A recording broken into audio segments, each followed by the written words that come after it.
What's up everybody, Brett here. We're back playing some more Artifact Phantom Draft. We're currently 3-1. We've had a bit of a lucky run here. 3 wins in a row. Lost our first match. But I think our deck is solid. At the very least, it's very fun to play. You'll notice here, since the last time you've joined me, there have been quite a few updates to Artifact. Very good updates. Buddy of mine, ProLane, who's been featured on some of the other videos, we were talking about them. And yeah, I think we kind of came to a consensus that they were all, some of them were very needed and others were just kind of quality of life changes, which I think are going to go a long way in improving the longevity of this game.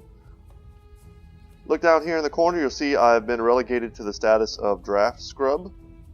And in order to get up from that, we need to win some drafts. So anyway, let's go ahead and find our next match. Get back into it with our green-red deck. The heroes, all of which I have liked a lot. Lycan, this was my first ever time getting to draft him. And he's been pretty good so far, and he's very good in our deck. That has a little bit of minion synergy. Ooh, I see an Axe, who has been nerfed as of the last patch. It's hard for me to remember what his exact stats were.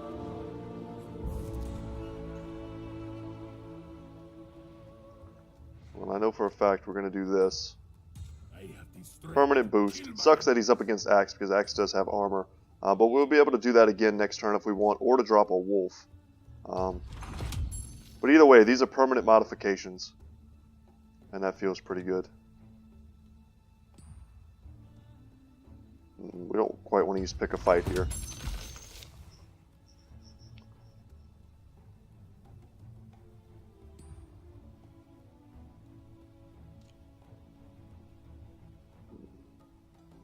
It would be nice to get some damage on Treant, but I don't think that's necessary. We're dealing 5 to the tower. We can be happy with that. Would love to grab a cloak. A cloak there could have helped us to save Lycan, or even the full heal, obviously. Let's see what we draw. And we're going to go Beastmaster in that lane. I'm not sure where they're going to drop the Luna. Maybe mid, maybe left. Yeah. Luckily for us, we get a little bit of minion support, which is nice. Wow, and a good curve.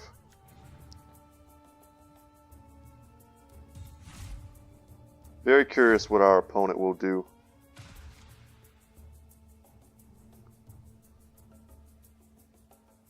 If they have a way to save Luna. Nice for us that she's getting crushed the turn she comes down. So we can Avernus Blessing again on our Lycan and trade for the Axe, which feels pretty good. And then of course, you know, it's a permanent effect. We'll see him in 2 turns. And he'll be back as an 8/10. Which are just so much better stats. That'll allow him to one-shot a hero like Luna. We could always give that to someone like Beastmaster or something like that. Yeah, good play.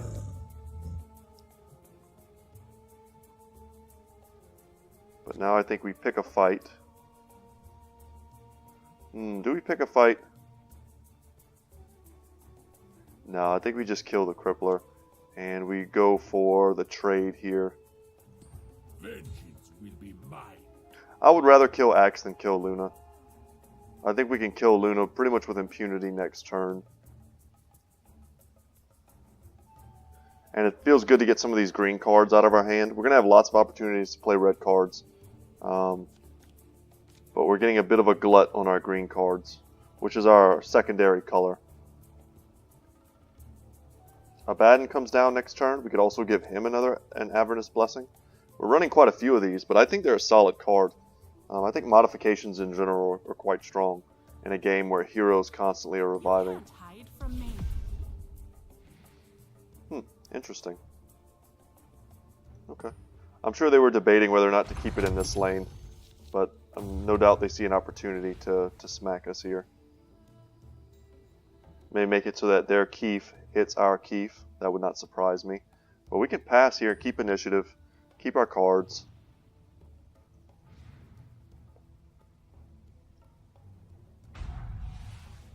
I will restore order. Interesting.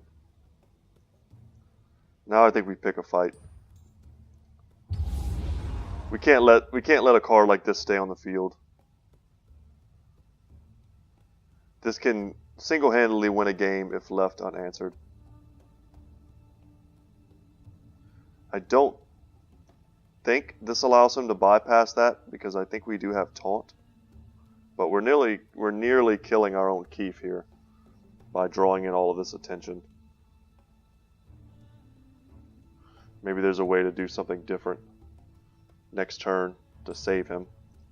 It's not altogether a bad thing for our opponent. I mean, now our Keef is in some kind of trouble. Ooh, that's a nice card.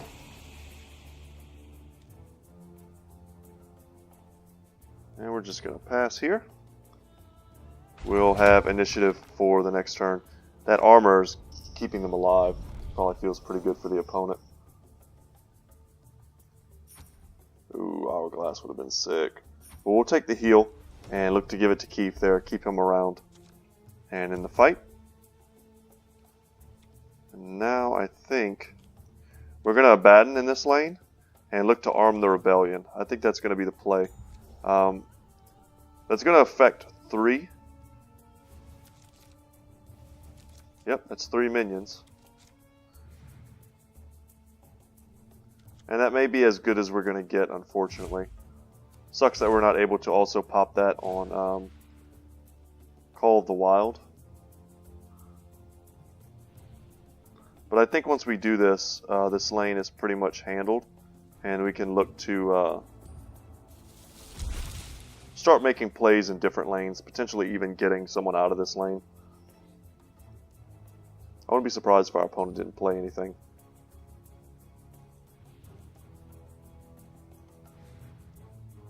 Yep, we'll pass. We're overkilling Luna by 4 damage, so even something like a Traveler's Cloak, what have you, it's not going to save her.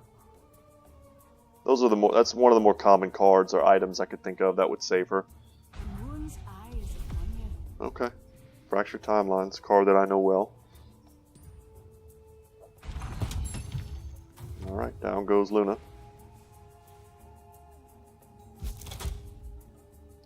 Primal Roar was locked. Alright.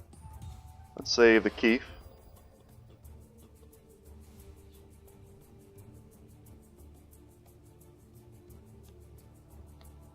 And I think we're going to give the pike to Sven.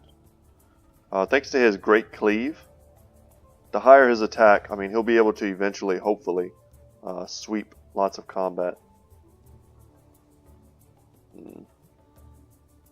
That kind of sucks, but it's okay. We're still not dying. They're essentially, we bought a turn. Okay. Well, they had to use a card. We used a card. I think it's fine. We could save Keef by sucker punching. We could sucker punch this and save him. I don't think that's quite necessary. Yeah, we'll call this good. We'll hold on to sucker punch. This may be the lane we want them to overcommit in, and then we'll go hard in the right lane after we win the left. I think that's a viable strategy. Yeah, and of course they're going to drop a Legionnaire. That's even better. So we were already considering jumping out of this lane, but now we should be able to. We'll drop Lycan in this lane next turn and call that good. Alright, so better cleave. Ooh. Okay. Luckily he's only a 220, but that's still a big guy. Julius Divines.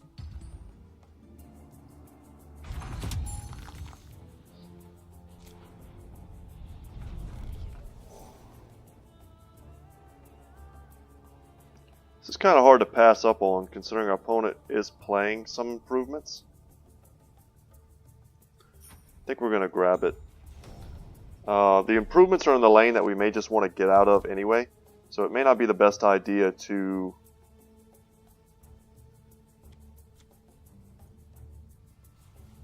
to drop a hero just to try and get rid of an improvement. I think they even have to be unblocked as well. Yeah, which is not going to happen because they've gone wider than us. Essentially, it's just a +2 attack, and we're hoping that at some point the destroy an improvement in one of these lanes becomes relevant. Axe, you know, he still has Berserker's Call. If he goes left lane, maybe there's a chance he can make something happen. If he goes right lane, I mean, if I was him, I'd be assuming that my Lycan goes right lane. So I would probably drop the Axe there as well. It's kind of a 50-50 on whether or not the minion, the creep, or Axe goes in front of Sven. Not really, honestly, not really sure which one we would rather have. It depends on whether or not we have initiative. Because if we can Sucker Punch, and yeah, there we go. So we can Sucker Punch Axe, hopefully.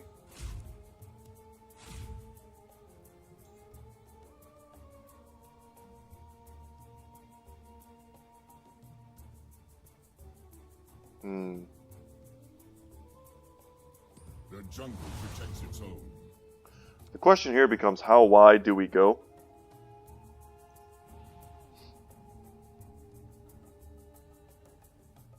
If we Sucker Punch here, we can't do anything else. That saves Axe, however, which is, I mean, we're definitely going to Sucker Punch if we get the opportunity.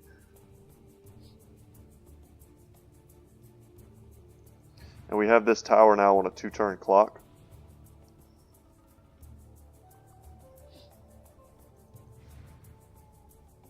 So what I'm figuring is whether or not we can burst this down. I think we're going to keep it like this. 5 seconds remaining. Yeah, we're going to hold on to our resources. Savage Wolf gets locked. That sucks. We couldn't play it anyway.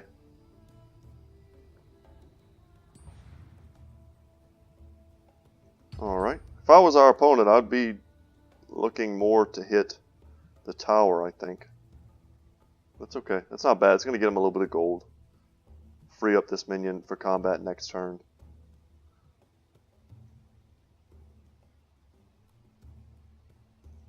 The question just becomes, if we can't win this lane, which isn't, of course, a certainty at this point by any means, Destiny will not be denied. the question is whether or not we can burst the leftmost tower down from 80 faster. And I'm not sure that's the case. That's a good play. Restored his mana so that he could take advantage of his blue hero and cast that in the rightmost lane. Good play there from the opponent. Alright. And the whole point here was that we wanted to maintain initiative. Sucker Punch for the stun. And Sven doesn't take much damage. Oh, he has mists. That's going to give him some pretty strong inevitability. But this is what the Demagicking Maul is for. After we kill this Roseleaf Druid, next turn we'll be able to destroy that with Myth. So he's going to get 1 proc on it, which is fine for him. And I think we really need this scroll. And I think we're going to pull Abaddon out of there.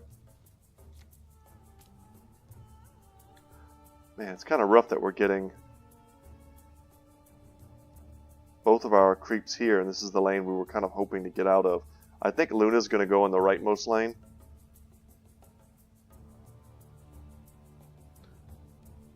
Also kind of sucks because it's pretty much guaranteed to get a minion in front of Lycan, which means our Demagicking Maul is not going to be able to take out the Mist this turn.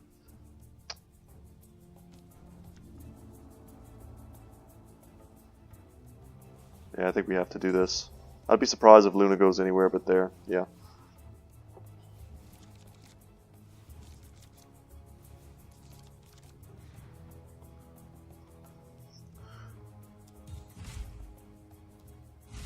Another Arm the Rebellion. That does change things.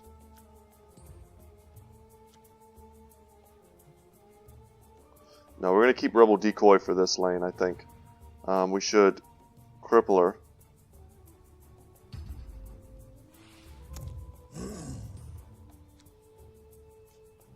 And hope that our opponent freaks out when they see just how much damage we're going to be doing soon. There's no over damage, so think we roll out of here.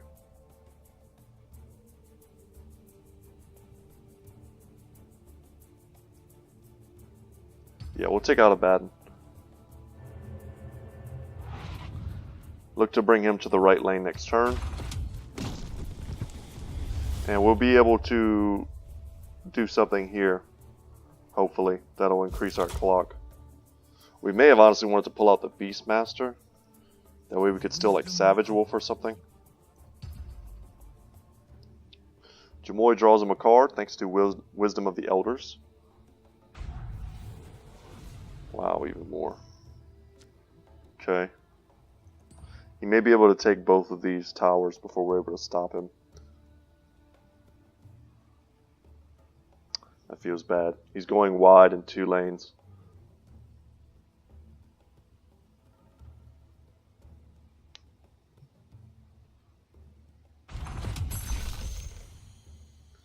Yeah, we're taking a lot of damage here. Hand of Salamene.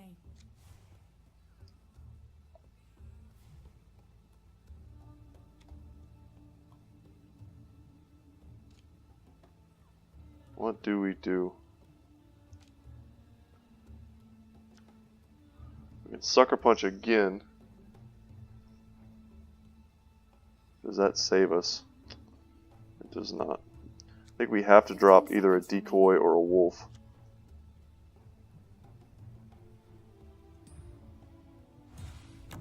I'm willing to die for what I believe. Are you? See what they've got.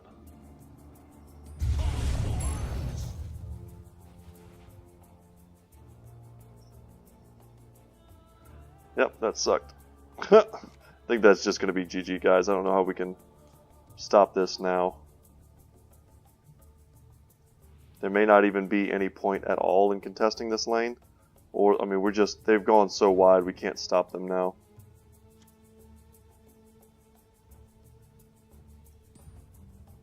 We just pass, hold up as many of our things as we can, as many of our cards as we can.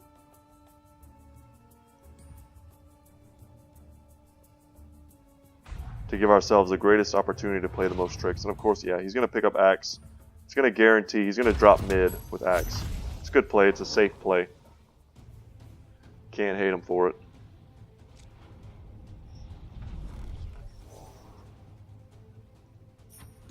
May as well spend our gold for our last moments on Earth. I think this game was very possible to swing in different directions. I think some of it came down to something as small as like where we got our creeps.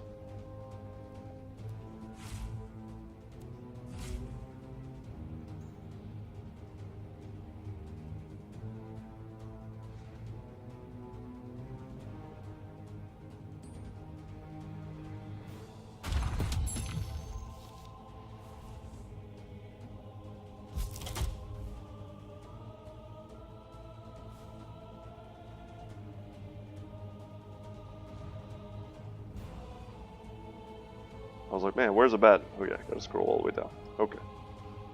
Honestly, guys, we should probably just concede from this game. That'd probably be the polite thing to do.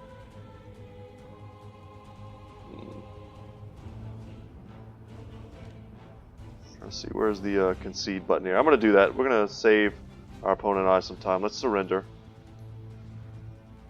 We'll give it to our opponent. We just can't. We can't defend mid. We probably should have conceded a minute before.